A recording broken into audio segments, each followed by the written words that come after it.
नमस्कार, आप देख रहे हैं सत्य हिंदी और मैं हूं आपके साथ कृति सिंह। ईरान के एक बड़े शिया धर्मगुरु आयतुल्ला नासिर मकारम शिराजी ने हाल ही में अमेरिका के राष्ट्रपति डोनाल्ड ट्रंप और इस्राएल के प्रधानमंत्री बेंजामिन नेतन्याहू के खिलाफ एक फतवा जारी किया है। फतवे में कहा गया है कि 2020 में ईरानी जनरल कासिम सुलेमानी की हत्या के लिए जो लोग जिम्मेदार हैं उन्हें सजा मिलनी चाहिए।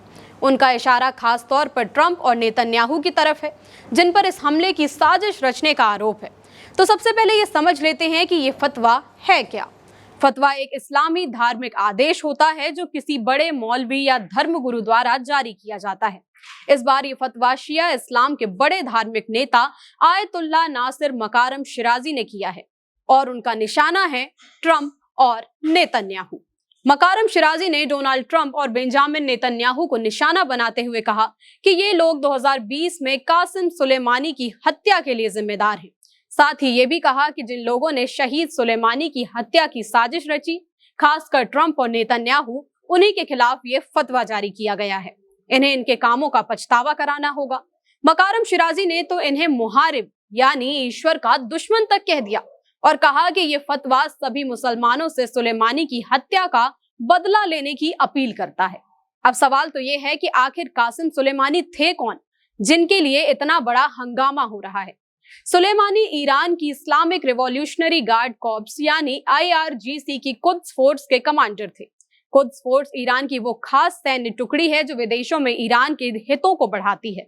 सुलेमानी को ईरान में किसी हीरो से कम नहीं माना जाता था। वो सिर्फ एक सैन्य अधिकारी नहीं थे, बल्कि एक रणनीतिक मास्टरमाइंड थे। उन्होंने सीरिया, इराक और लेबनान जैसे देशों में ईरान का दखल और प्रभाव बढ़ाने में बड़ी भूमिका निभाई। खासकर ISIS के खिलाफ जंग में उन्हें बहुत ज्यादा क्रेडिट भी दिया जाता है। लेकिन जनवरी 2020 में बगदाद में एक अमेरिकी ड्रोन हमले में उनकी हत्या कर दी गई। जानकारी के मुताबिक इस हमले का ऑर्डर अमेरिकी राष्ट्रपति डोनाल्ड ट्रंप ने दिया था। ईरान ने इसे राजकीय आतंकवाद कहा और बदला लेने की कसम खाई। सुलेमानी की मौत के बदले में ईरान ने इराक में अमेरिकी सैन्य ठिकानों पर मिसाइलें दागी थी। लेकिन लगता है ईरान का गुस्सा भी ठंडा नहीं हुआ है। ईरान की मेहर न्यूज एजेंसी के मुताबिक इस फतवे में कहा गया है कि जो भी मुसलमान या कोई इस्लामी देश दुश्मन की मदद करेगा या उसका साथ देगा, वो हराम यानी कि पूरी तरह से मना है।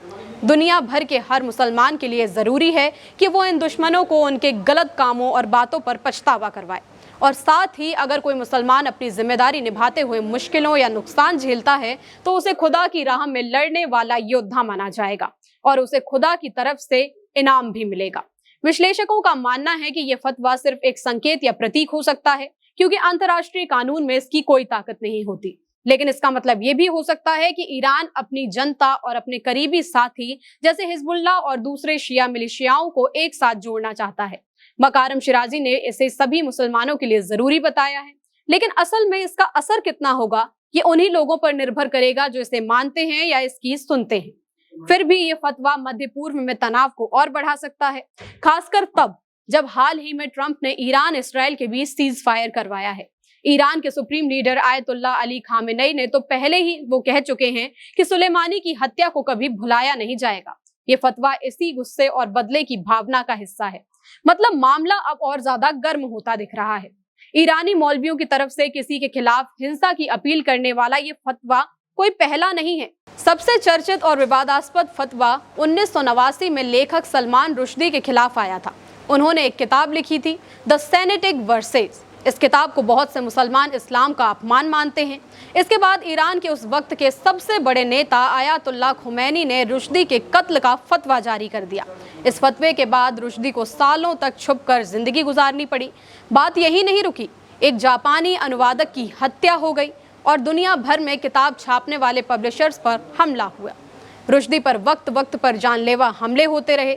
2023 में अमेरिका के न्यूयॉर्क में एक कार्यक्रम के दौरान उन पर चाकू से हमला हुआ, जिसमें उनकी एक आंख तक चली गई। साफ बात तो ये है कि जब कोई बड़ा शिया मौलवी फतवा देता है तो वो सिर्फ एक धार्मिक राय नहीं होती, वो जानलेवा भी हो सकती है। उसका असर सिर्फ कागज तक नहीं रहता, बल्कि असली जिंदगी में खून खराबा तक पहुंच जाता है। हालांकि अब तक अमेरिका और इसराइल की तरफ से इस फतवे पर कोई आधिकारिक जवाब नहीं आया है, लेकिन ये कहना गलत नहीं होगा कि ये कदम पहले से ही पेचीदा मध्य पूर्व की राजनीति को और ज्यादा उलझा सकता है। कुछ लोग इसे आतंकवाद को बढ़ावा देने वाला कदम भी मान रहे हैं, क्योंकि ऐसा फतवा सीधे हिंसा को भड़काने वाला हो सकता है। कुल मिलाकर हालात और नाजुक होते दिख रहे हैं। ईरान की रणनीति काफी समय से यही रही है कि वो अपने दुश्मनों के खिलाफ धर्म और विचारधारा का हथियार इस्तेमाल करता है। लेकिन असली सवाल तो ये है कि क्या ये फतवा सच में ट्रंप और नेतन्याहू को टारगेट कर पाएगा, या फिर ये बस ईरान की अपनी सियासत और इमेज को मजबूत करने का तरीका है। कहना मुश्किल है, क्योंकि असली असर तो वक्त और हालात बताएंगे। हो सकता है ये फतवा सिर्फ एक सियासी बयान हो, ताकि लोगों को एकजुट किया जाए और विरोधी देशों को डराया जा सके। लेकिन दूसरी तरफ ऐसे फतवे कई बार हिंसा को भी बढ़ावा देते हैं। तो निगाहें आने वाले वक्त पर टिकी हुई हैं। आपकी जो भी राय हो इस मामले में हमें कमेंट करके जरूर बताइएगा।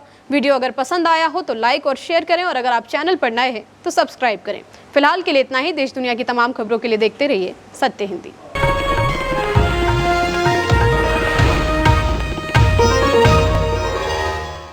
Copyright disclaimer under Section 107 of the Copyright Act 1976. Allowance is made for fair use for purposes such as criticism, comment, news reporting, scholarship, and research.